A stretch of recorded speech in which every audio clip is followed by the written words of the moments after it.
हिंद दोस्तों। तो हम लोग इस वीडियो के माध्यम से 10 दिसंबर के करंट अफेयर्स को फास्ट रिवीजन करने वाले हैं। तो चलिए हम वीडियो को शुरू करते हैं बिना समय को गवाए हुए। और इस वीडियो के लास्ट में हम लोग राज्य दर्शन मध्य प्रदेश को भी देखने वाले हैं। तो चलिए हम क्लास को शुरू करते हैं, इस वीडियो को शुरू करते हैं पहला नंबर प्रश्नों के साथ। यूनेस्को विरासत पुरस्कार के तहत मेरिट श्रेणी में सम्मानित बीजेपीसीआई परियोजना का संबंध किससे है? तो ये बीजेपीआई परियोजना का संबंध जो है वो महाराष्ट्र राज्य से है। किससे है? महाराष्ट्र राज्य से है। अब यहाँ पर हम लोग देखेंगे कि यूनेस्को विरासत पुरस्कार, यह पुरस्कार जो है वो एशिया प्रशांत क्षेत्र के अंदर जितने भी सारे देश आते हैं उन सभी देशों को मिलाकर के यह बनाया जाता है। इसमें 2 विरासत को शामिल किया गया है। किसमें? यूनेस्को विरासत में। यूनेस्को विरासत में 2 विरासत को शामिल किया गया है। पहला है तमिलनाडु और दूसरा है महाराष्ट्र। तमिलनाडु जो युकाची स्थान है, यहाँ पर इसका आयोजन किया गया है और यह जो है अवध सहायेश्वर मंदिर के संरक्षण योजना से संबंधित है, जो कह सकते हैं कि महाकाल के यह मंदिर से संबंधित है।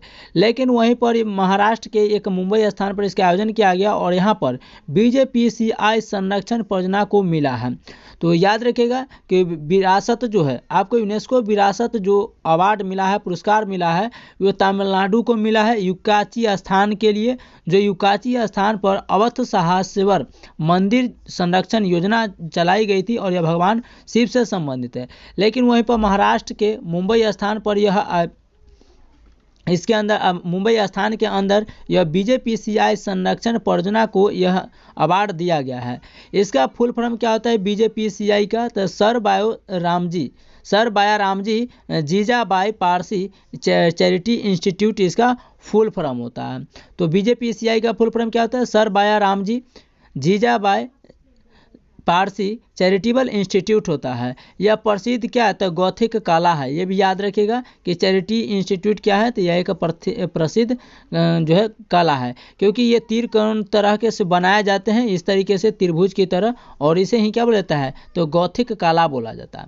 ठीक है। तो यहाँ पर क्वेश्चन पूछा था कि बीजेपीसीआई संरक्षण परियोजना के लिए किसे यूनेस्को विरासत जो है अवार्ड यानी पुरस्कार किया गया है? तो ये महाराष्ट्र को दिया गया। किसको? महाराष्ट्र को। इससे संबंधित यूनेस्को से संबंधित हम लोग प्रश्नों को कर लेते हैं। जैसे यूनेस्को का हेडक्वार्टर यानी मुख्यालय कहाँ है? तो पेरिस फ्रांस में हो जाएगा। भारत में विश्व विरासत शामिल कितने टोटल जो कह सकते हैं कि स्थान है? तो 43 है, जिसमें से 43वां जो है मोइदम असम का बना है, और सांस्कृतिक की कितने हैं? तो 35 है, और प्राकृतिक कितने हैं? तो 7 है, और मिश्रण यानी मिक्स कितने हैं? तो 1 है। तो ये भी ध्यान रखिएगा। अगला क्वेश्चन है कि भारत में अमृत धरोहर कुल कितने हैं? तो 15 है, जिसमें से गरबा नृत्य जो है सो 15वां है। वहीं देखिए कि यूनेस्को में शामिल भारत के 2 शहर कौन कौन से हैं? तो पहला शहर जो है आपको अहमदाबाद है, जो 2017 में शामिल हुआ है यूनेस्को में, और दूसरा शहर जयपुर है जो 2019 में शामिल हुआ है। वहीं देखिए कि साहित्य शहर के रूप में किसे से शामिल किया गया? तो कोझिकोड जो केरल का स्थान है उसे साहित्यिक शहर के रूप में घोषित किया गया है या नामित किया गया है अंदर। ठीक है। लल्लन टॉप प्रश्नों को देखते हैं। हाल ही में 7वें राष्ट्रीय पोषण माह में शीर्ष प्रदर्शन करने वाले राज्य कौन है? तो ये 7वें राष्ट्रीय पोषण माह सितंबर माह को पोषण माह के रूप में नामित किया गया है और इसमें महाराष्ट्र नंबर 1 है। वहीं अगला प्रश्न को देखें कि हाल ही में पीएम मोदी ने वैज्ञानिक अनुसंधान को बढ़ावा देने के लिए परम रुद्र सुपर कंप्यूटर कहाँ लॉन्च किया है? तो एक ही दिन एक ही समय तीनों को लॉन्च किया है। पुणे, दिल्ली और कोलकाता में एक ही साथ इसे लॉन्च किया गया, और हाल फिलहाल में एएलपी का जो एग्जाम चल रहा है उसमें यह क्वेश्चन को पूछा गया है। वैश्विक नवाचार सूचकांक 2024 में भारत को कौन सा स्थान मिला था? तो 39वें स्थान पर था। लेकिन वहीं पर एशिया पावर इंडेक्स में भारत को कौन सा स्थान मिला था? तो 3रे स्थान पर था। अगला क्वेश्चन है कि हाल ही में शिगेरू इशिबा किस देश के अगले प्रधानमंत्री चुने गए हैं? तो ये जापान के शिगेरू इशिबा जो है वो जापान के प्रधानमंत्री बन चुके हैं। जापान की राजधानी कहाँ है? टोक्यो, और इसकी मुद्रा क्या है? येन है। ठीक है। नेक्स्ट क्वेश्चन है दूसरा नंबर कि हाल ही में आरबीआई का 26वां गवर्नर नियुक्त किसे किया गया? हम लोग जानते हैं कि अभी 25वें गवर्नर कौन थे? तो शक्तिकांत दास जी थे। लेकिन इनके बाद जो है अब आरबीआई के 26वें क्रम के गवर्नर नियुक्त किए गए हैं, जिनका नाम है संजय मल्होत्रा। क्या नाम है? संजय मल्होत्रा। अब आरबीआई का जो स्थापना हुआ था वो यंग हिल्टन कमीशन या इसी को ही हम लोग शाही आयोग कहते हैं, इसके कमेटी के आधार पर इसका स्थापना किया जाता है। स्थापना 1 अप्रैल 1935 ईस्वी को होता है। हेडक्वार्टर कोलकाता में था इसका पहले, लेकिन 1937 में इसे ट्रांसफ़र करके मुंबई किया गया है। तो अभी फिलहाल में कहाँ है इसका मुख्यालय? मुंबई में है। ठीक है, मुंबई को भारत का वित्तीय राजधानी के भी नाम से जानते हैं, ये भी याद रखेगा। फर्स्ट गवर्नर जनरल कौन थे आरबीआई के? तो ये ओसबोर्न स्मिथ थे। ध्यान रखेगा कि फर्स्ट गवर्नर जनरल पूछेगा तो ओसबोर्न स्मिथ, लेकिन वही पूछेगा कि फर्स्ट भारतीय गवर्नर जनरल कौन थे? तो सीडी देशमुख थे, क्योंकि जब जिस समय हमारा देश आज़ाद नहीं हुआ था तो उस समय का गवर्नर कौन था? Osborne Smith. क्योंकि जो ये आरबीआई का जो स्थापना हुआ था 1 अप्रैल 1935 को हुआ था, लेकिन हमारा देश कब आज़ाद हुआ? 1947। तो यानी कि 1935 में कौन थे? तो ये अंग्रेज शासन कर रहे थे, तो ओसबोर्न स्मिथ थे। लेकिन वही हमारे भारतीय गवर्नर जनरल पूछे आरबीआई का तो सीडी देशमुख हो जाएंगे। ठीक है, लेकिन 25वें क्रम के कौन थे अभी हाल फिलहाल में? तो शक्तिकांत दास जी है। 6 साल इनका कार्यकाल पूरा हो चुका है। अब 26वें क्रम के संजय मल्होत्रा बनने जा रहे हैं, जिनका जो 31 दिसंबर 2024 से यह अपना स्थान ग्रहण करेंगे। इनका नियुक्ति जो है वो सिर्फ 3 साल के लिए ही किया गया है, याद रखेगा। आरबीआई, अब आरबीआई का लोगो आप लोग देखे होंगे, तो आरबीआई के लोगो में एक तार का वृक्ष और रॉयल बंगाल टाइगर का चिन्ह रहता है। ठीक है, तो आर से रॉयल, बी से बंगाल, टी से टाइगर, हम शॉर्ट में लिखे हैं। आइए, इसकी स्थापना जो होता है कौन सा अधिनियम के तहत होता है? तो 1934 के अधिनियम के तहत होता है, जबकि इसकी राष्ट्रीयकरण 1 जनवरी 1949 को किया गया था। क्लियर है? चलिए, repo rate, reverse repo rate कौन जारी करता है? तो आरबीआई ही जारी करता है। 1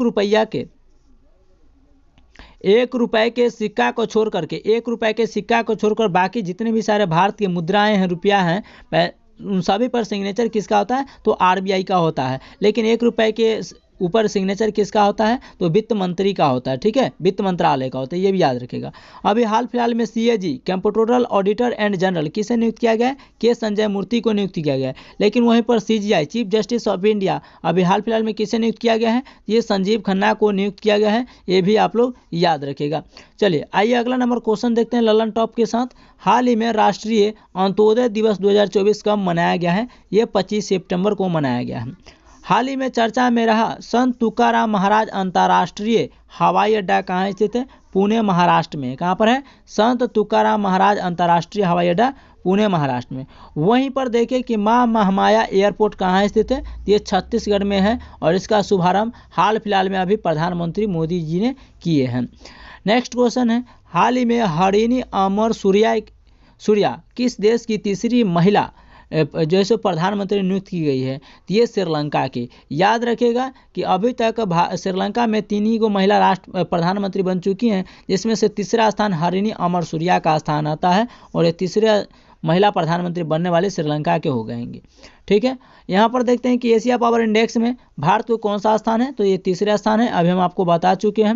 नेक्स्ट क्वेश्चन है तीसरा नंबर, हाल ही में multi role stealth guided missile frigate INS Tushil का कमीशनिंग समारोह कहाँ आयोजित किया गया है? तो ये आयोजन किया गया है रूस में। क्या है? रूस में। अब यहाँ देखते हैं कि INS तुशील, तो INS इसका फुल फॉर्म क्या होता है? तो इंडियन नेवल शिप होता है। और यह तुशील का अर्थ क्या होता है? तो तुशील का अर्थ होता है रक्षक कवच। तुशील का अर्थ क्या होता है? रक्षक कवच। शामिल इसे 9 दिसंबर 2024 को हमारे भारतीय नौसेना में शामिल किया गया है। ठीक है, समारोह कहाँ था? तो कैलिनिनग्राद रूस में किया गया है, और शामिल इसमें हमारे जो रक्षा मंत्री हैं भारत के, राजनाथ सिंह, इसमें शामिल हुए हैं। टैगलाइन इसका क्या है? निर्भय, अभेदय और बलशील इसका इस बार का टैगलाइन है। वहीं पर देखिए कि इसका निर्माण किसने किया है? INS तुशील का INS तुशील का निर्माण करने वाली कंपनी कौन है? तो ये इंडिया और रूस ने मिलकर के बनाया है। ठीक है, इंडिया और रूस ने ब्रह्मोस को मिलकर के भी बनाया है, क्योंकि ब्रह्मोस जो आप लोग नाम सुन रहे हैं, भ्रम से हो जाएगा ब्रह्मपुत्रा नदी, भ्रम से हो जाएगा आपका ब्रह्मपुत्रा नदी, और मोस हो जाएगा कोसमोसरोस आपके रूस की नदी। तो ये दोनों नदियों के नाम पर ब्रह्मोस मिसाइल को बनाया गया है। तो ब्रह्मोस मिसाइल को बनाने वाला भी कौन है? तो इंडिया और रूस बनाया था। ठीक है, अपने अपने नदी के नाम पर, क्योंकि ब्रह्मपुत्रा नदी भारत में है और कोसमोस नदी जो है वो रूस में है। तो ब्रह्मोस मिसाइल दोनों के सपोर्ट से बनाया गया है। वहीं पर क्वेश्चन पूछा जाएगा कि हाल ही में ब्रह्मोस मिसाइल का पहला निर्यात यानी निर्यात का मतलब होता है बेचना। ये किस देश को बेचा है भारत ने, तो ये फिलीपींस को बेचा है, तो ये भी याद रखेगा। ठीक है, इसका वजन कितना है INS सुशील का, तो ये 3900 टन का युद्धपोत है, ये भी याद रखेगा। क्वेश्चन पूछेगा कि यह क्या है, तो ये एक प्रकार का युद्धपोत है। ठीक है, वहीं देखिए कि भारत की सेकेंड परमाणु पनडुब्बी कौन है, तो INS अरिघात है, यानी इंडियन नेवल शिप अरिघात है। लेकिन फर्स्ट कौन है, तो INS अरिहंत हो जाएगा। तो फर्स्ट INS अरिहंत है, और दूसरा पनडुब्बी कौन है, परमाणु इसीलिए क्योंकि इसे हम परमाणु बम भी क्या कर सकते हैं, लॉन्च कर सकते हैं, तो इंडियन नेवल शिप अरिघात हो जाएगा। ललन टॉप वहीं पर देखते हैं कि हाल ही में मिस यूनिवर्स इंडिया 2024 का खिताब किसने जीता है, तो इंडिया लगा रहेगा, तो ध्यान रखिएगा। मिस यूनिवर्स इंडिया का खिताब किसने जीता है, तो रिया सिन्हा ने जीता है। किसने, रिया सिन्हा ने। नेक्स्ट क्वेश्चन है कि हाल ही में ऑस्कर 2025 के लिए भारत का आधिकारिक प्रविष्टि के रूप में किसे चुना गया है, तो लापता लेडीज फिल्म को चुना गया है। नेक्स्ट क्वेश्चन है कि हाल ही में भारत का तीसरा स्वदेशी दबाव युक्त भारी जल परमाणु रिएक्टर कहाँ प्रारंभ किया गया, तो ये रावत भाटा जो राजस्थान में आता है। नेक्स्ट क्वेश्चन है हाल ही में किसे वायुसेना प्रमुख नियुक्त किया गया है, तो अभी हाल फिलहाल में हमारे वायु सेना प्रमुख जो है यानी कि नेवी के जो प्रमुख नियुक्त किए गए हैं वो अमरप्रीत सिंह हैं। लेकिन वहीं पर हमारे आर्मी यानी कि थल सेना के अध्यक्ष उपेंद्र द्विवेदी को नियुक्त किया गया है, और वहीं पर नौसेना एयरफोर्स का जो नियुक्त है जो अध्यक्ष हैं वो दिनेश त्रिपाठी को नियुक्त किया गया है। लेकिन हमारे प्रथम चीफ जस्टिस ऑफ यानी कि CDS कौन थे, कमेंट्स में आप लोग को बताना है। जबकि अभी सेकेंड CDS जो हो जाएंगे वो हो जाएंगे अनिल चौहान। कौन हो जाएंगे, अनिल चौहान हो जाएंगे। नेक्स्ट क्वेश्चन है हाल ही में इंदिरा गांधी शांति पुरस्कार 2024 से सम्मानित वेरोनिका मिशेल का संबंध किससे है, तो ये वेरोनिका जो है ये किस देश की रहने वाली है, तो इंदिरा गांधी शांति पुरस्कार 2024 ये मिला है आपको वेरोनिका मिशेल को। और वेरोनिका मिशेल जो है वो चिली देश की प्रथम महिला राष्ट्रपति रह चुकी हैं, ये भी आप लोग याद रखिएगा। ठीक है, अब किसको मिला है, तो ये चिली को मिला है। चिली की राजधानी क्या है, सेंटियागो है। क्या है, चिली की राजधानी सेंटियागो। आप लोग को कमेंट्स में बताइए कि चिली किस महाद्वीप के अंतर्गत आता है, क्योंकि हम लोग जानते हैं कि 7 महाद्वीप पूरे विश्व में है, तो ये चिली किस महाद्वीप के अंतर्गत आता है, तो इस हम प्रयास किए इसको बनाने का महाद्वीप का थोड़ा सा आकार, तो इससे आप लोग भी याद हो जाएगा। ठीक है, तो ये वेरोनिका मिशेल को मिला है जो चिली की प्रथम महिला राष्ट्रपति रह चुकी हैं।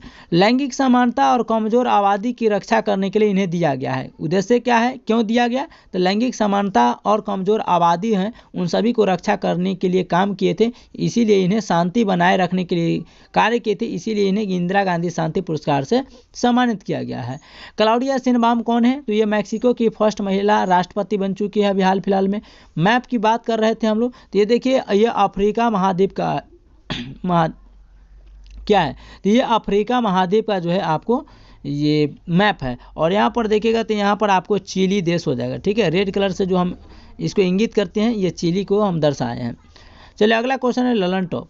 हाल ही में अंतर्राष्ट्रीय शांति दिवस 2024 कब मनाया गया, 21 सितंबर को शांति दिवस मनाया गया।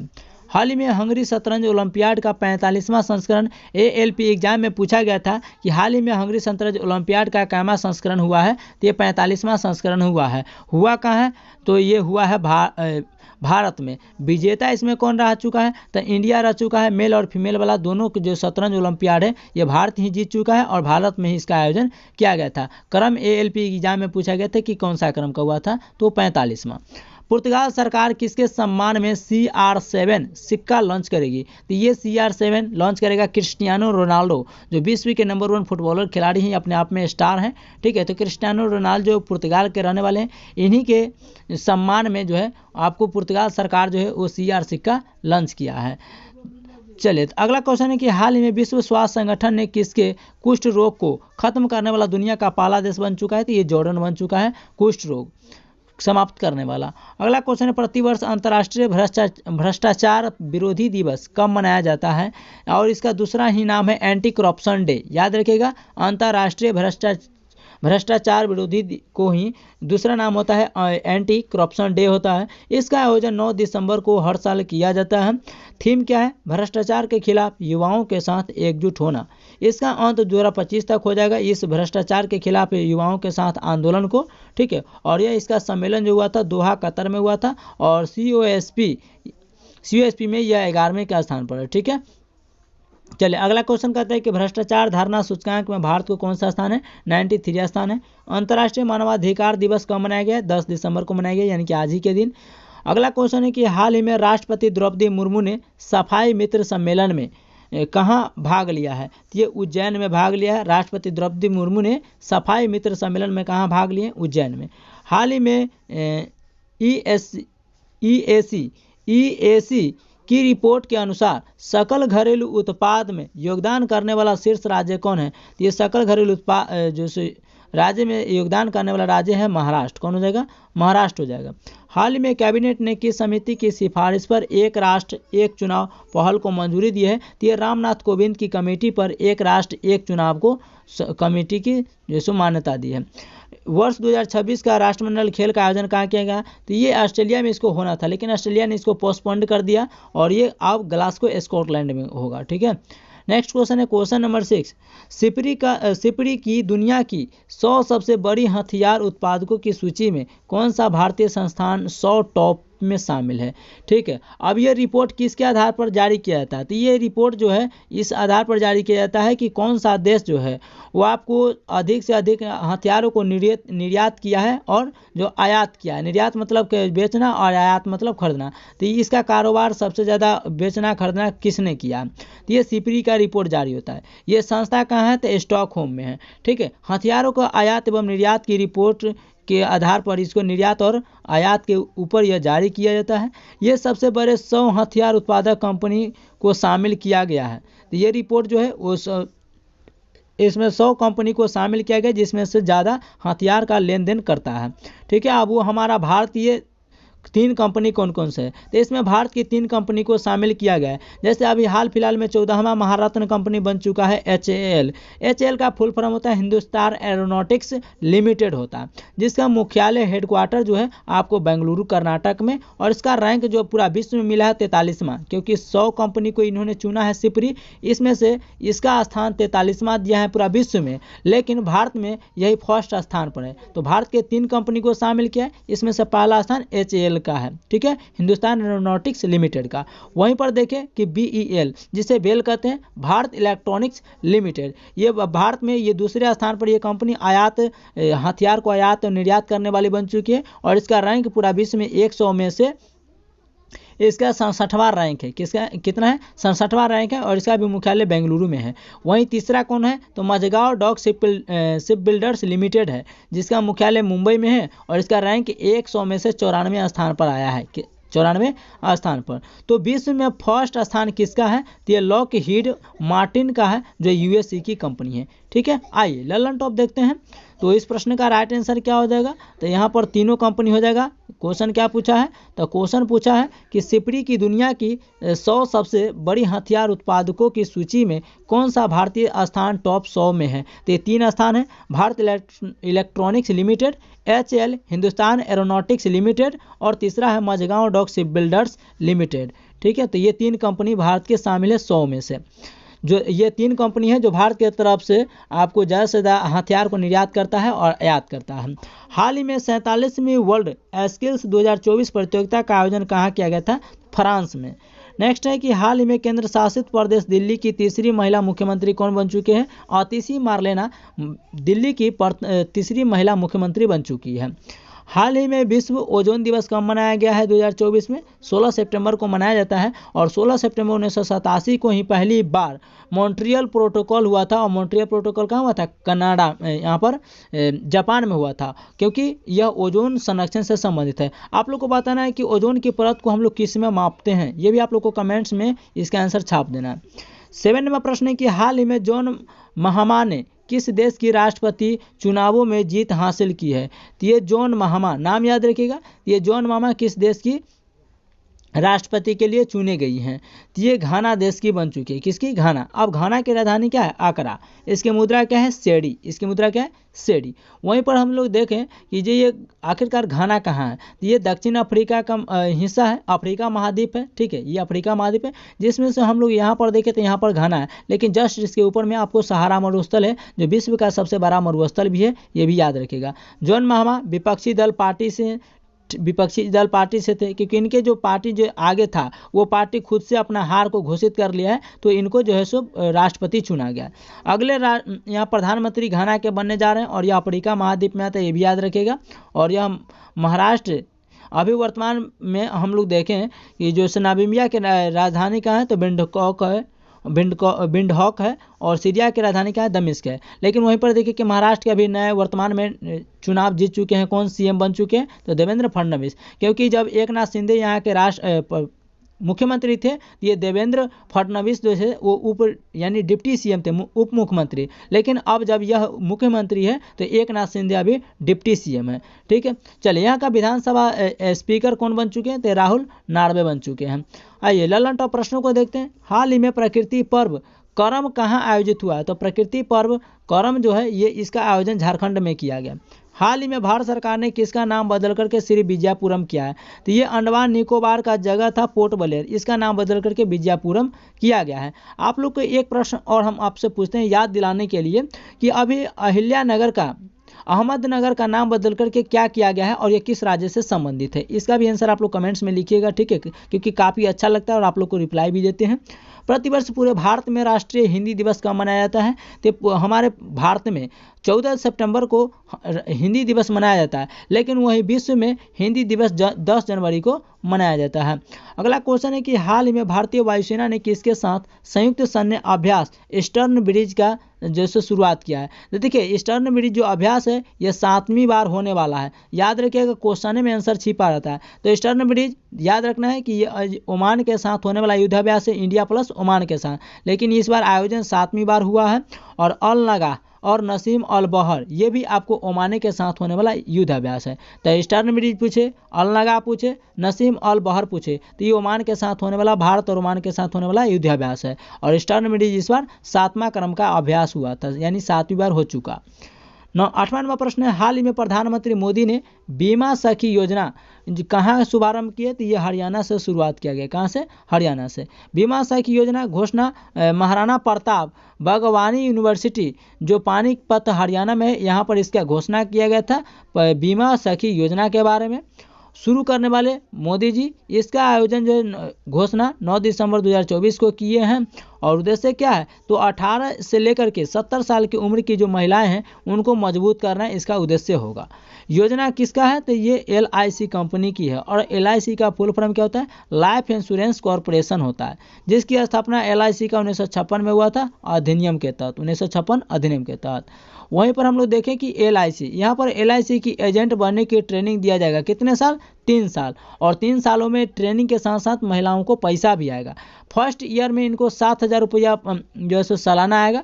वहीं पर सेकेंड ईयर में इनको 6,000 रुपया आ जाएगा और थर्ड ईयर में इनको 5,000 रुपया आ जाएगा। तो ये भी यहाँ पर बेनिफिशियल होने वाला है। चलिए आगे देखते हैं कि राइजिंग राजस्थान की शुरुआत कब होती है, 9 दिसंबर को होता है, क्योंकि 10 से लेकर के 11 तक ये चलने वाला है आयोजन है। शुरू इसके प्रधानमंत्री मोदी ने किया था। स्थान कहाँ पर है, तो जयपुर में शुरू किया गया। और जयपुर को पिंक सिटी के नाम से भी जाना जाता है। और जयपुर राजस्थान की राजधानी भी है। इस बार का थीम क्या है, तो पूर्ण जिम्मेदार एंड तैयार। उद्देश्य क्या है, तो निवेश को बढ़ावा देना। भागीदार देश कौन इसमें कितने हैं, तो 17 देश इसमें शामिल हो चुके हैं राइजिंग राजस्थान में। और एजेंसी कौन है, तो एजेंसी का नाम है BIP, जिसे कहते हैं ब्यूरो ऑफ इन्वेस्टमेंट प्रमोशन कहते हैं। ठीक है, चलिए नेक्स्ट क्वेश्चन है ललन टॉप। हाल ही में भारत का पहला टील कार्बन अध्ययन कहाँ किया गया है, तो ये केवलादेव नेशनल पार्क भरतपुर में किया गया है। अगला क्वेश्चन है, हाल ही में चौथा इंटरकॉन्टिनेंटल फुटबॉल चैंपियनशिप का खिताब किसने जीता है, सीरिया ने। और उप विजेता कौन रह चुका है, भारत। नेक्स्ट क्वेश्चन है, हाल ही में अपने देश के लिए पहला US ओपन टेनिस खिताब जीतने वाला जैनिक सिनर कहाँ का रहने वाला था, तो ये इटली का रहने वाला था। और पूरे विश्व का नंबर 1 शतरंज खिलाड़ी है, ये भी आप लोग टेनिस खिलाड़ी है, ये भी याद रखेगा। अगला क्वेश्चन है कि हाल ही में अरब दुनिया का पहला बराक परमाणु संयंत्र कहाँ स्थापित किया है, तो UAE में स्थापित किया है। 9वां नंबर क्वेश्चन है कि ACC अंडर 19 पुरुष एशिया कप 2024 का उप विजेता कौन रह चुका है, तो ध्यान रखिएगा उप विजेता पूछा है। क्या पूछा है, उप विजेता पूछा है, तो उप विजेता भारत हो जाएगा। लेकिन कुमार गौरव सर ने बांग्लादेश को लगा दिया था, क्योंकि बांग्लादेश विजेता रहा था। तो यहाँ पर पूछा है उप विजेता। क्वेश्चन को देखेगा या सर को वीडियो फिर से दोबारा देखेगा तो वहाँ पर थोड़ा सा सर से मिस्टेक हो गया है कि क्वेश्चन में पूछा था उप विजेता, तो आंसर लगना चाहिए था उप विजेता, लेकिन सर विजेता बांग्लादेश को लगा दिया है। तो क्वेश्चन क्वेश्चन में जो पूछेगा उसी का नया आंसर देंगे। तो इस बार का जो आयोजन किया गया है ACC अंडर-19 पुरुष एशिया कप 2024 का, वो इस बार आयोजन किया गया 11वीं क्रम का।